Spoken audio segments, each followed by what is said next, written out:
Hello दोस्तों, स्वागत है आप सभी का आपके अपने YouTube चैनल अभ्यास क्लासेस बाय आरके पे। आज हम देखने वाले हैं एमटीएस के प्रीवियस ईयर के क्वेश्चंस को। आज का जो हमारा पेपर है वो 21 जुलाई 2022 का पेपर है और इसमें हम तीनों शिफ्ट के जीके के क्वेश्चन को आज देखने वाले हैं। तो हम अबाउट 75 क्वेश्चन को आज डिस्कस करेंगे, तो इसे आप लास्ट तक जरूर देखिएगा। अगर आप किसी भी गवर्नमेंट एग्जाम की तैयारी कर रहे हैं तो ये वीडियो आपके लिए बहुत ही ज़्यादा यूजफुल होने वाली है और बहुत ही ज़्यादा हेल्पफुल होगी। तो आइए स्टार्ट करते हैं और पहले क्वेश्चन को हम देखते हैं। तो जो हमारा पहला क्वेश्चन है, नीता अपने मित्र के समक्ष हमारे सौरमंडल के सबसे छोटे ग्रह का वर्णन कर रही है। वह इनमें से किस ग्रह के विषय में बात कर रही है? तो हमारे सौरमंडल का सबसे छोटा ग्रह जो है वो बुध है। तो इसका राइट आंसर क्या हो जाएगा? बुध हो जाएगा। अगला हमारा, निम्नलिखित में से कौन सी महाराष्ट्र की एक नृत्य शैली है? तो इसमें लावड़ी जो है ये महाराष्ट्र की एक नृत्य शैली है और बहुत बार ये क्वेश्चन रिपीट हुआ है। नेक्स्ट देखते हैं, हमारा अगला है, निम्नलिखित में से किसने सुशांत सिंह राजपूत की फिल्म दिल बेचारा के शीर्षक गीत के लिए सर्वश्रेष्ठ नृत्य निर्देशक का फिल्म फेयर पुरस्कार जीता था? तो फराह खान ने यह पुरस्कार जीता था। अगला हमारा, भारत का सबसे लंबा राष्ट्रीय राजमार्ग कौन सा है? तो भारत का सबसे लंबा राष्ट्रीय राजमार्ग NH-44 है। नेशनल हाईवे 44 जो है ये भारत का सबसे लंबा राष्ट्रीय राजमार्ग है। अगला हमारा, निम्नलिखित में से कौन सा भारतीय शहर FIH पुरुष हॉकी विश्व कप 2023 की सह मेजबानी करेगा? तो भुवनेश्वर जो है इसकी सह मेजबानी करेगा। अगला है हमारा, महोगनी का पेड़ निम्नलिखित में से किस प्रकार की वनस्पति में पाया जाता है? तो महोगनी का जो पेड़ है वो उष्णकटिबंधीय सदाबहार वन जो होते हैं, ट्रॉपिकल एवरग्रीन फॉरेस्ट, इसमें पाया जाता है, इसमें शामिल है। तो इसका राइट आंसर क्या हो जाएगा? उष्णकटिबंधीय सदाबहार वन। अगला क्वेश्चन हम अपना देखते हैं। अगला क्वेश्चन है हमारा, 11वीं जूनियर राष्ट्रीय पुरुष हॉकी चैंपियनशिप में उत्तर प्रदेश ने चंडीगढ़ पर 3-1 से विजय प्राप्त की। इसका आयोजन कहाँ किया गया था? तो इसका राइट आंसर है तमिलनाडु में इसका आयोजन किया गया था। अगला हमारा क्वेश्चन है, निम्नलिखित में से कौन से कारक वाष्पीकरण की दर को बढ़ाते हैं? तो इनमें से कौन सा कारण है जो कि वाष्पीकरण के दर को बढ़ाता है? तो पहला जो है कथन दिया हुआ है सतह के क्षेत्रफल में वृद्धि। जब पौधों की जो पत्तियां हैं उसके सतह जो क्षेत्रफल है वो उसमें अगर वृद्धि होती है तो वाष्पीकरण बढ़ता है, ये बिल्कुल सही बात है। अगला है आर्द्रता में कमी। जब आर्द्रता में कमी होती है तो वाष्पीकरण की दर बढ़ता है। दोनों ही कथन जो हैं बिल्कुल सही हैं, तो इन दोनों के द्वारा ही वाष्पीकरण को बढ़ाया जा सकता है। तो राइट आंसर क्या है? ऑप्शन नंबर 3 हो जाएगा। अगला है हमारा, अक्टूबर 2021 में नागरिक उड्डयन मंत्रालय ने एक योजना प्रारंभ की जो पर्वतीय, आदिवासी और पूर्वोत्तर के क्षेत्रों के हवाई अड्डों पर कार्गो संबंधित अवसंरचनात्मक सुविधाओं को एकीकृत करने के लिए है। नागरिक उड्डयन मंत्रालय द्वारा प्रारंभ की गई इस योजना का नाम क्या है? तो इस योजना का नाम कृषि उड़ान 2.0 है। इसको हमने पिछले जो पेपर को डिस्कस किया था प्रीवियस ईयर का, उसमें भी ये क्वेश्चन पूछा गया था, बट योजना का नाम दिया गया था और किस मंत्रालय के द्वारा ये लागू किया गया ये पूछा गया था। तो इसी तरीके से क्वेश्चन रिपीट होते हैं तो हमें ध्यान रखना है। तो आंसर क्या हो जाएगा? कृषि उड़ान 2.0। अगला है हमारा, भारत छोड़ो आंदोलन डैश में शुरू किया? तो किया गया भारत छोड़ो आंदोलन जो है 1942 में शुरू किया गया था। तो इसका राइट आंसर क्या हो जाएगा? ऑप्शन नंबर 4 हो जाएगा। अगला हमारा क्वेश्चन है, किस स्वतंत्रता सेनानी को भारतीय राजनीति का पितामह the grand old man of India के नाम से भी जाना जाता है? तो दादा भाई नौरोजी को इस भारतीय राजनीति का पितामह कहा जाता है, दादा भाई नौरोजी को। इन्होंने एक बहुत ही प्रमुख सिद्धांत दिया था भारत की जो मनी है उस पर। तो ये सिद्धांत कौन सा है? अगर आपने मेरी प्रीवियस वीडियोस को देखा है जो मैंने पूरी इतिहास की सीरीज की क्वेश्चंस की जो सीरीज लाई थी, तो इसमें आप बहुत आसानी से इसका आंसर दे सकते हैं। आई होप कि आप कमेंट सेक्शन में ज़रूर बताएंगे। अगला क्वेश्चन है हमारा, भारतीय संविधान के निम्नलिखित में से किस अनुच्छेद में धन विधेयक की परिभाषा दी गई है? तो अनुच्छेद जो 110 है इसमें धन विधेयक की परिभाषा दी गई है हमारे संविधान में। अगला है हमारा, नवंबर 2021 में BCCI द्वारा भारतीय पुरुष क्रिकेट टीम के मुख्य कोच के रूप में किसे नियुक्त किया गया? तो इसका राइट आंसर है राहुल द्रविड़ को नियुक्त किया गया था।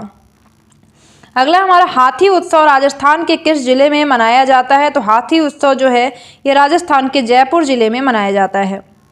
आइए अगले क्वेश्चन को देखते हैं हम। अगला हमारा क्वेश्चन क्या है? अगला हमारा निम्नलिखित में से कौन सा कोशिकांग जंतु कोशिका में मौजूद नहीं होता है। तो जो प्लास्टिड है, लवक है, ये सिर्फ प्लांट कोशिकाओं में पाया जाता है, ये जंतु कोशिकाओं में नहीं पाया जाता है। बाकी अगर बात करें तो माइटोकॉन्ड्रिया, राइबोसोम, लाइसोसोम ये सभी दोनों ही कोशिकाओं में पाई जाती हैं, चाहे वो जंतु हो चाहे वो वनस्पति कोशिका हो। अगला क्वेश्चन देखते हैं हम, यदि बेरोजगारी किसी देश की दीर्घकालिक विशेषता बनी रहती है तो इसे डैश बेरोजगारी कहा जाता है। इसे दीर्घकालिक बेरोजगारी के नाम से जाना जाता है। जब बेरोजगारी किसी देश की बहुत ज़्यादा समय तक रहती है तो उसे दीर्घकालिक बेरोजगारी का नाम दिया जाता है। अगला हमारा मार्च 2022 तक प्राप्त जानकारी के अनुसार जुबिन मेहता को कितने ग्रैमी नामांकन पुरस्कार हुए हैं, कितने ग्रैमी नामांकन प्राप्त हुए हैं, तो इसका राइट आंसर क्या होगा, 18 ग्रैमी नामांकन प्राप्त हुए हैं। किसको, जुबिन मेहता को मार्च 2022 तक प्राप्त जानकारी के अनुसार। अगला हमारा, भारत सरकार का कौन सा संगठन देश के सकल घरेलू उत्पाद मतलब जीडीपी की रिपोर्ट तैयार करता है। तो भारत की जीडीपी का जो रिपोर्ट तैयार किया जाता है वो केंद्रीय सांख्यिकी कार्यालय के द्वारा किया जाता है। तो केंद्रीय सांख्यिकी कार्यालय जो है ये जीडीपी रिपोर्ट तैयार करती है। अगला अपना क्वेश्चन देखते हैं। अगला है हमारा, विटामिन ए की कमी से निम्नलिखित में से कौन सा रोग होता है। तो विटामिन ए की कमी से नाइट ब्लाइंडनेस होता है, मतलब रतौंधी नामक रोग होता है। अगला है हमारा, एक स्वतंत्र मंदिर में पर्वताकार शिखर जो पिरामिड नुमा मीनार जैसी आकृति वाला हो सकता है उसे क्या कहा जाता है, तो इसका राइट आंसर हो जाएगा, उससे विमान का नाम दिया जाता है। इसे क्या कहते हैं, विमान कहते हैं। अगला क्वेश्चन देखते हैं हम, इनमें से कौन सा मौलिक अधिकार भेदभाव का प्रतिषेध से संबंधित है। तो भेदभाव का प्रतिषेध जो है, यह समानता का अधिकार जो है, इसमें भेदभाव से प्रतिषेध की बात की गई है। आर्टिकल कौन सा है, कमेंट सेक्शन में ज़रूर बताइएगा। अगला क्वेश्चन है हमारा, भारत की एकमात्र महिला मुस्लिम शासक इनमें से कौन सी थी। तो रजिया सुल्तान जो कि इल्तुतमिश की बेटी थी, गुलाम वंश की शासिका थी और ये एकमात्र महिला मुस्लिम शासिका भी थी। अगला क्वेश्चन हम देखते हैं। अगला हमारा क्वेश्चन है, डैश वर्ष की आयु में महावीर ने घर छोड़ दिया और वन में रहने चले गए। महावीर स्वामी जो थे वो 30 वर्ष की आयु में उन्होंने घर का त्याग कर दिया और वन में रहने चले गए थे। अगला क्वेश्चन है हमारा, cracking the code my journey to Bollywood किसकी आत्मकथा है ये। तो ये आयुष्मान खुराना की आत्मकथा है, तो ध्यान रखना है, cracking the code my journey to Bollywood जो है ये आयुष्मान खुराना की आत्मकथा है। अगला हमारा, मौसमी बेरोजगारी के संबंध में निम्नलिखित में से कौन सा कथन सही है। तो मौसमी बेरोजगारी की बात करें तो यह तब होता है जब साल के कुछ महीनों के दौरान लोगों की नौकरी नहीं मिल पाती है, तो इसे मौसमी बेरोजगारी कहा जाता है। अगला क्वेश्चन क्या है हमारा, अगला क्वेश्चन देखते हैं। तो ये हमारे हो गए फर्स्ट शिफ्ट के सारे क्वेश्चन, 25 क्वेश्चन जो थे फर्स्ट शिफ्ट के वो कंप्लीट हो गए। आइए अब देखते हैं अपने सेकेंड शिफ्ट के क्वेश्चंस को। तो हमारे सेकेंड शिफ्ट का जो पहला क्वेश्चन है वो है, प्रसिद्ध अभिनेत्री हेमा मालिनी एक प्रशिक्षित डैश नर्तकी हैं। तो जो हेमा मालिनी है वो भरतनाट्यम की एक प्रशिक्षित नर्तकी हैं, तो ध्यान रखना है ये भरतनाट्यम से संबंधित हैं। अगला है हमारा, भारतीय संविधान ने डैश से शासन का एक कैबिनेट स्वरूप गृहीत किया। तो जो भारतीय संविधान है उन्होंने यूनाइटेड किंगडम से शासन का अपना कैबिनेट स्वरूप ग्रहण किया है। तो भारत का जो कैबिनेट स्वरूप है ये यूके से लिया गया है। अगला क्वेश्चन है हमारा, 1761 में मैसूर का शासक इनमें से कौन था। तो हैदर अली जो थे ये 1761 में मैसूर के शासक थे। अगला हमारा, नागर या उत्तर भारतीय मंदिर शैली की वास्तुकला के बारे में निम्नलिखित में से कौन सी बात सही है। तो नागर शैली जो है उत्तर भारतीय मंदिर की एक शैली है। इसके बारे में अगर बात करें तो गर्भगृह हमेशा सबसे ऊंची मीनार के नीचे स्थित होता है। ये एक नागर जो शैली है उत्तर भारत की उसकी ये विशेषता है, तो इसका राइट आंसर पहला हो जाएगा। अगला है हमारा, 1928 में सांडर्स की हत्या का अभियुक्त इनमें से कौन था। तो सांडर्स की जो हत्या की गई इसे किसने किया था, भगत सिंह के द्वारा इसमें शामिल ये थे। तो इसका राइट आंसर क्या हो जाएगा, ऑप्शन नंबर सेकंड हो जाएगा। अगला है हमारा, किसी व्यक्ति के लिए संतुलित आहार आरडीए के अनुरूप होना चाहिए। आरडीए का पूरा नाम क्या है। तो अगर आरडीए की पूरे नाम की बात करें तो क्या है ये, recommended dietary allowance. Recommended dietary allowance जो है इसका फुल फॉर्म है, तो ध्यान रखना है रिकमेंडेड डाइटरी अलाउंस आरडीए का फुल फॉर्म है और इसी के हिसाब से संतुलित आहार हमारे व्यक्ति को मिलना चाहिए। अगला क्वेश्चन क्या है हमारा, महापाषाणों को खड़ा करने की प्रथा लगभग डैश वर्ष पहले शुरू हुई थी। तो महापाषाणों को खड़ा करने की जो प्रथा थी वो लगभग 3000 वर्ष पहले शुरू की गई थी। अगला है हमारा, जब भारतीय संसद में कृषि कानून वापसी बिल 2021 पारित किया गया था तब निम्नलिखित में से कृषि और किसान कल्याण मंत्री कौन थे। तो नरेंद्र सिंह तोमर थे। जब जो कृषि कानून बिल था जब उसे 2021 में वापस लेने के लिए एक बिल पारित किया गया तो इस टाइम पे जो कृषि और किसान मंत्रालय मंत्री किसान कल्याण मंत्री थे वो नरेंद्र सिंह तोमर थे। अगला है हमारा, 1853 में भारत में पहली रेलवे लाइन डैश से डैश तक चली थी। तो पहली जो रेलवे लाइन वो चली थी वो बॉम्बे से अब की मुंबई जो है वहाँ से ठाणे तक चलाई गई थी। 1853 में हमारी भारत की पहली रेल चलाई गई थी। अगला क्वेश्चन देखते हैं हम। अगला क्वेश्चन क्या है हमारा, तो हमारा नेक्स्ट है, इनमें से किसने राष्ट्रीय नृत्य शिरोमणि पुरस्कार 2022 प्राप्त किया। तो अपर्णा सतीशन ने 2022 का शिरोमणि पुरस्कार प्राप्त किया। और ये क्वेश्चन बहुत रिपीट हुआ है चूंकि ये करंट अफेयर का क्वेश्चन है, 2022 का ही है और अभी 2023 है, तो इसलिए हमें ध्यान रखना ये क्वेश्चन क्योंकि बहुत पुराना ये नहीं है। अगला है हमारा, वास्तविक सकल घरेलू उत्पाद की गणना के लिए किसी वर्ष की कीमतों का उपयोग किया जाता है, उस वर्ष को क्या कहा जाता है। तो उस वर्ष को आधार वर्ष कहा जाता है। तो इसका राइट आंसर क्या होगा, आधार वर्ष हो जाएगा। अगला है इनमें अगला क्वेश्चन है हमारा, देवप्रयाग में इनमें से कौन सी नदियों का संगम होता है। तो देवप्रयाग वह जगह है जहाँ पे भागीरथी अलकनंदा से मिलती है और यहीं से गंगा नदी निकलती है। तो ध्यान रखना है, भागीरथी और अलकनंदा मिल करके आगे गंगा नदी बनाती हैं और ये कहाँ मिलती हैं, तो देवप्रयाग में मिलती हैं।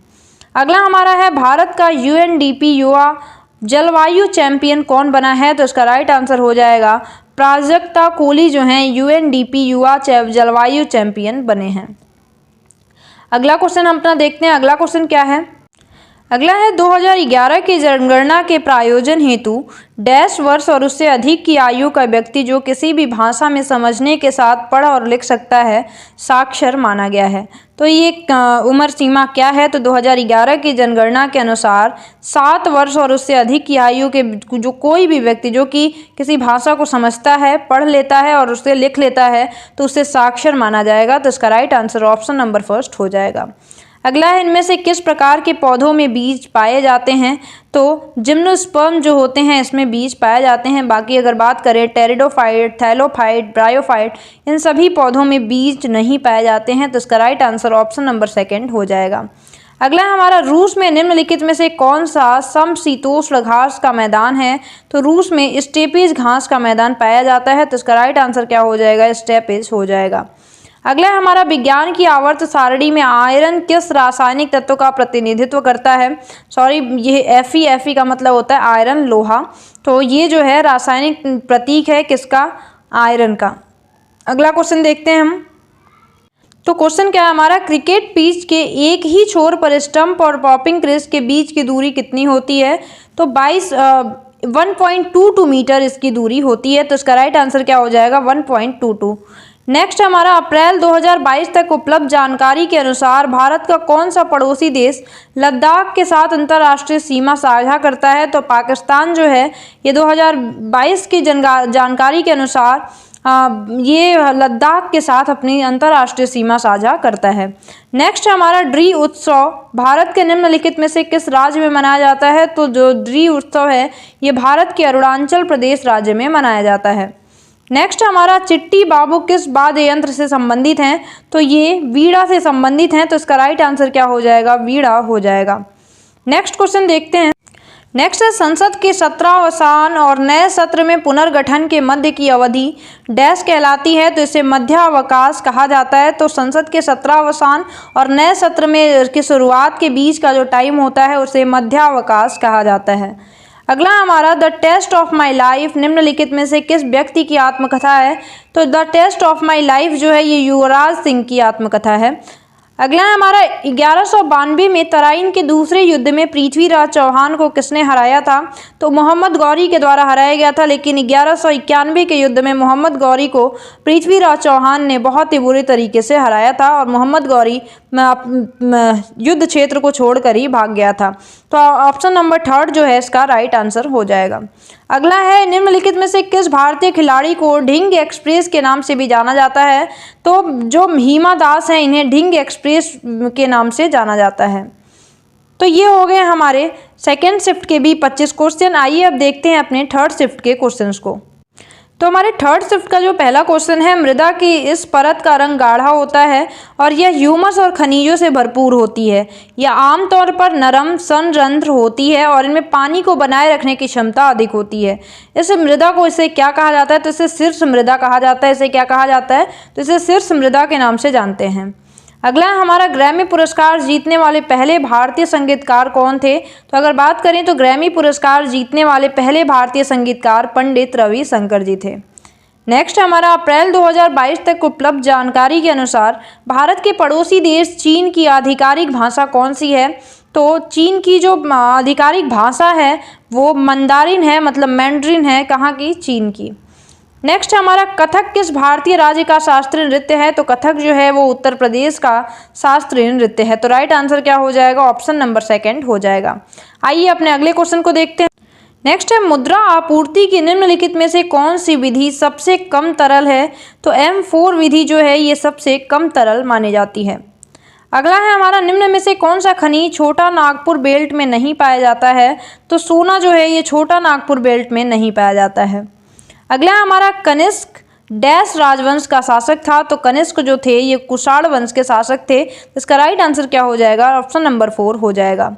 नेक्स्ट हमारा निम्नलिखित में से कौन सा त्यौहार तेलुगु नववर्ष की शुरुआत का प्रतीक माना जाता है? तो इसका राइट आंसर क्या हो जाएगा? उगादि जो त्यौहार है ये तेलुगु नववर्ष की शुरुआत का प्रतीक माना जाता है।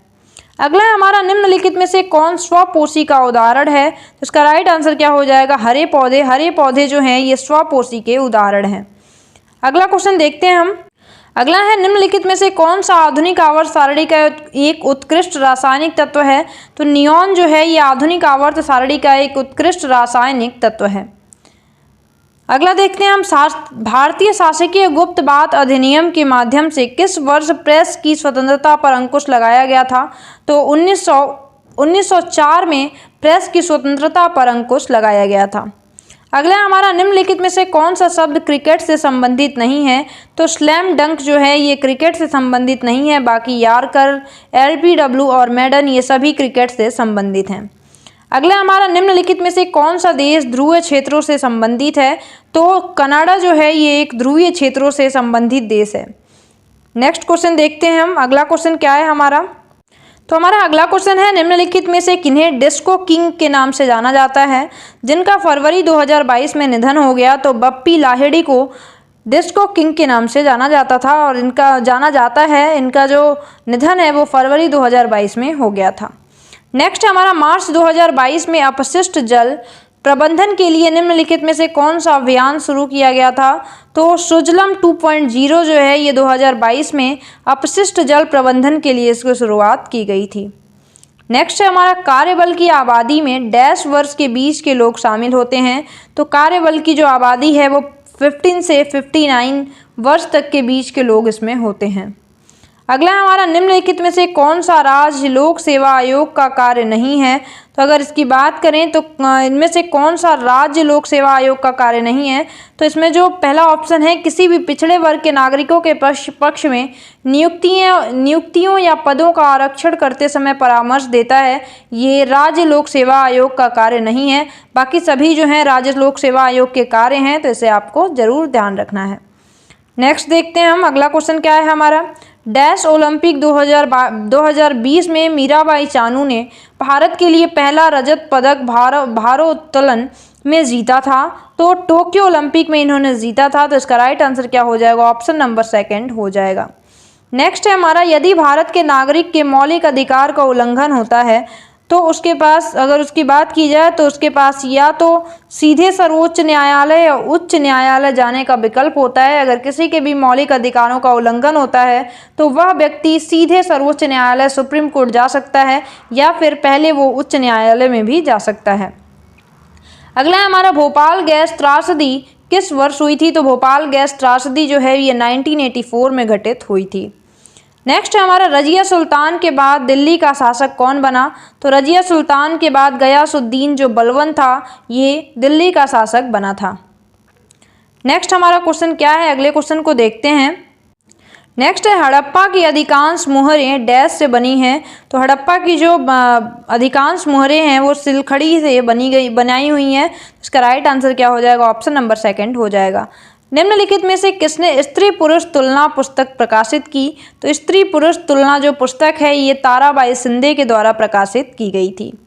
नेक्स्ट हमारा निम्नलिखित में से किस एल्बम के लिए सोनू निगम ने ग्रैमी पुरस्कार जीता। तो मुबारका जो एल्बम है इसके लिए सोनू निगम ने ग्रैमी पुरस्कार जीता था। नेक्स्ट है हमारा डेमन गलगुट को उनकी पुस्तक डैश के लिए फिक्शन के लिए बुकर पुरस्कार 2021 से सम्मानित किया गया। तो इनकी पुस्तक कौन सी थी, द प्रॉमिस इनकी पुस्तक का नाम है। और ये क्वेश्चन बहुत बार रिपीट हुआ है, बहुत पुराना नहीं है ये, इसलिए हमें ध्यान रखना है। करंट अफेयर है बट बहुत पुराना नहीं है। तो ये हो गए हमारे 21 जुलाई 2022 के जितने भी शिफ्ट के जीके क्वेश्चन थे सभी को हमने देख लिया है। ये वीडियो आपके लिए बहुत हेल्पफुल होने वाली है। तो मिलते हैं ऐसी ही इम्पॉर्टेंट किसी प्रीवियस ईयर क्वेश्चंस या फिर बहुत इंपॉर्टेंट टॉपिक के साथ अगली वीडियो में। तब तक के लिए bye bye, have a nice day, thank you so much.